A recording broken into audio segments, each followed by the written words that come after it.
नमस्कार मित्रांनो, दिव्य संस्कृती या चॅनलवरती आपणा सर्वांचे स्वागत आहे.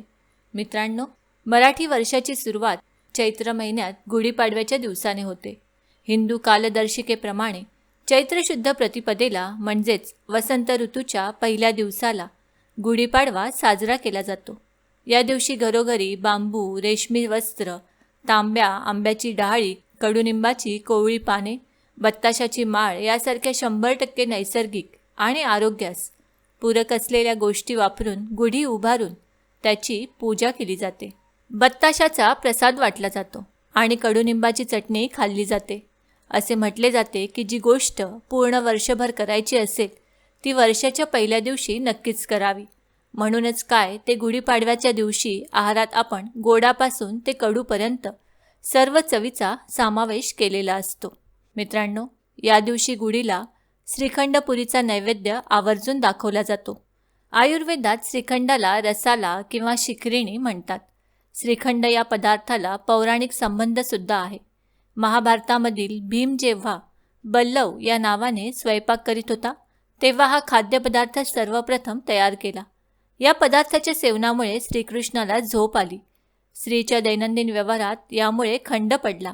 म्हणूनच हा पदार्थ श्रीखंड म्हणून ओळखला जातो. उन्हाळ्यातील उष्णतेचा सामना करताना थकवा येऊ नये, शरीरशक्ती टिकून राहावी यासाठी श्रीखंड हे रसायनाप्रमाणे काम करते. म्हणजेच काय तर उन्हाळ्यात कडक उन्हामुळे ज्याचे शरीर अगदी शुष्क बनले आहे, ज्यांना उत्साह नाही, ज्यांना शरीराची पुष्टी हवी असेल त्यांना श्रीखंड हे अगदी उत्तम होय. श्रीखंड हे पचायला थोडे जड असते.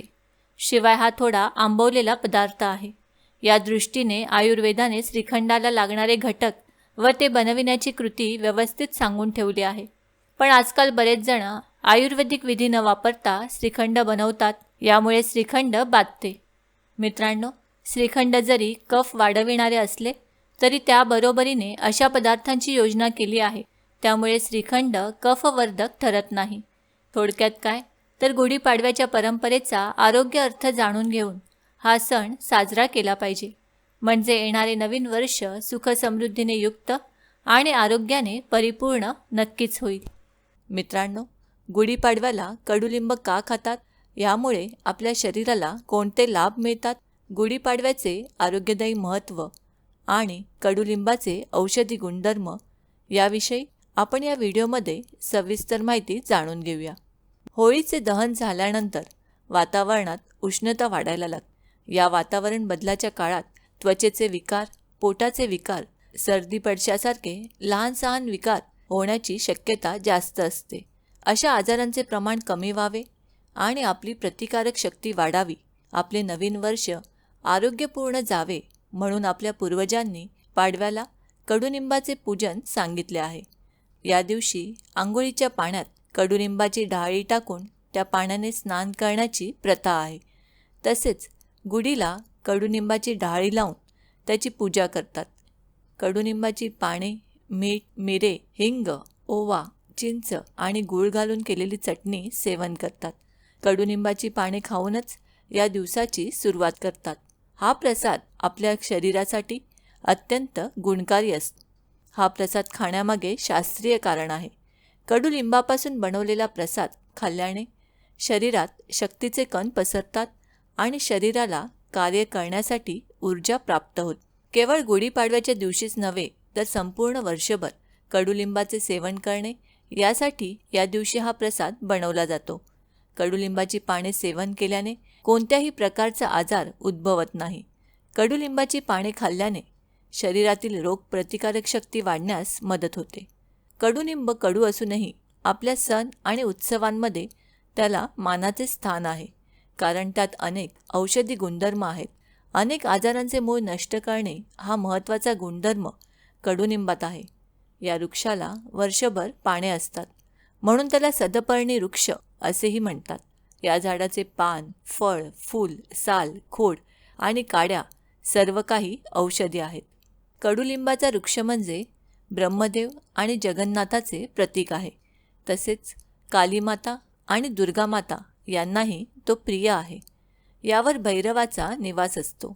या वृक्षात परिसरातील हवा शुद्ध आणि आरोग्यपूर्ण राखण्याचे सामर्थ्य आहे. कडुलिंबाचे झाड तोडणे म्हणजे एखाद्या स्त्रीची हत्या करण्याइतके अशुभ मानतात. ग्रामदेवतेच्या पूजेत कडुलिंबाच्या वृक्षाच्या डाळ्यांना विशेष महत्त्व आहे.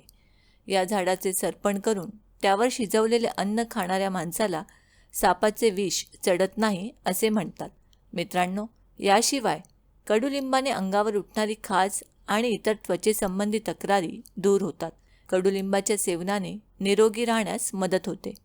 कडुलिंबातील प्रोटीन घटकांमुळे कर्करोगासारख्या दुर्धर रोगापासून बचाव होतो.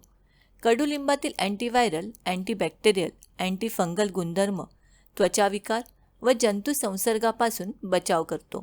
अपचन, पित्त, गॅसेस यासारख्या समस्यांमध्ये कडुलिंब परिणामकारक गुण देतात.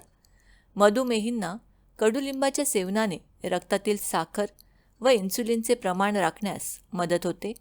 तसेच वजन घटवण्यासाठी देखील कडुलिंब लाभदायक आहे. कडुलिंबाच्या पानांचे सेवन केले तर शरीराचे वाढलेले वजन नियंत्रणात येण्यास मदत मिळते. शरीर डिटॉक्स करण्यासाठीचा हा रामबाण उपाय आहे. केसांच्या कोणत्याही समस्या दूर ठेवण्यासाठी कडुलिंब हे मदत करते. उच्च रक्तदाबाची समस्या नियंत्रित करण्यासाठी कडुलिंबाच्या पाल्यामुळे बरीच मदत मिळते. तोंडाला येणारी दुर्गंधी, दात किडणे, हिरड्यांचे सुजणे यासारख्या समस्या दूर करण्यासाठी कडुलिंबाच्या पाल्याचा उपयोग केला जातो. रक्तशुद्धीसाठी कडुलिंब हे उपयुक्त आहे. कफ आणि पित्ताच्या आजारावर कडुलिंब हे अत्यंत गुणकारी आहे.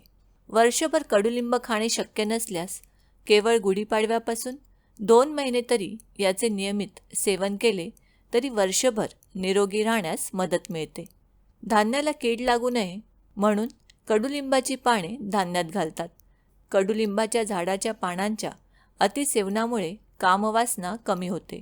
म्हणून साधू, संन्याशी, योगी आणि ब्रह्मचारी लोक ही पाने खाऊन राहतात. कडुलिंब हे एक आयुर्वेदिक औषधी वनस्पती आहे. यामध्ये अँटीबॅक्टेरियल, अँटीफंगल, अँटीऑक्सिडंट आणि अँटीव्हायरल यासारखे गुणधर्म आहेत. तसेच यामध्ये protein, calcium, vitamin C, fibre, phosphorus, potassium यासारख्या पोषण तत्वांचाही मोठ्या प्रमाणात समावेश आहे. अशा विविध आणि असामान्य गुणधर्मामुळे आपल्या नवीन वर्षाच्या सुरुवातीला या वृक्षाचे पूजन आणि सेवन करणे योग्यच आहे. ज्ञानेश्वर महाराज या वृक्षाची महती सांगताना म्हणतात, कडुनिंब इतका उपयुक्त आहे, मग त्याच्या कडूपणाला कंटाळून कसे चालेल. म्हणूनच आपणही गुढीपाडव्याच्या दिवशी कडुनिंबाची झाडे लावून ती टिकवण्याचा संकल्प केला पाहिजे आणि पर्यावरणाचा समतोल राखण्याच्या कामाला हातभार लावला पाहिजे. कडुलिंब इतका बहुगुणी असेल तर निरोगी आरोग्यासाठी एक कडू गोट घ्यायलाच हवा ना. मग चवीला कडवट असणारा कडुलिंबाचा पाला थोडा चविष्ट करून खा. याआधी आम्ही गुढीपाडवा कसा साजरा करावा, गुढी कशी उभारावी, गुढी कशी सजवावी, गुढीपाडवा पूजाविधी, गुढीपाडव्याच्या दिवशी कोणती वस्तू दान करावी याविषयीच्या माहितीचा सविस्तर व्हिडिओ याआधी आम्ही बनवला आहे. तो जर व्हिडिओ तुम्ही बघितला नसेल तर तो व्हिडिओ देखील आवर्जून बघा. त्या व्हिडिओची लिंक डिस्क्रिप्शन बॉक्समध्ये दिलेली आहे. मित्रांनो, आम्ही अपेक्षा करतो की आम्ही सांगितलेल्या माहितीचा तुम्हाला सर्वतोपरी लाभ होईल. माहिती आवडली असल्यास ही माहिती तुम्ही मित्रपरिवाराबरोबर शेअर करा आणि अजूनही जर तुम्ही दिव्य संस्कृती या चॅनलला सबस्क्राईब केलं नसेल तर आमचे नवनवीन व्हिडिओ पाहण्यासाठी चॅनलला आजच सबस्क्राईब करा. धन्यवाद.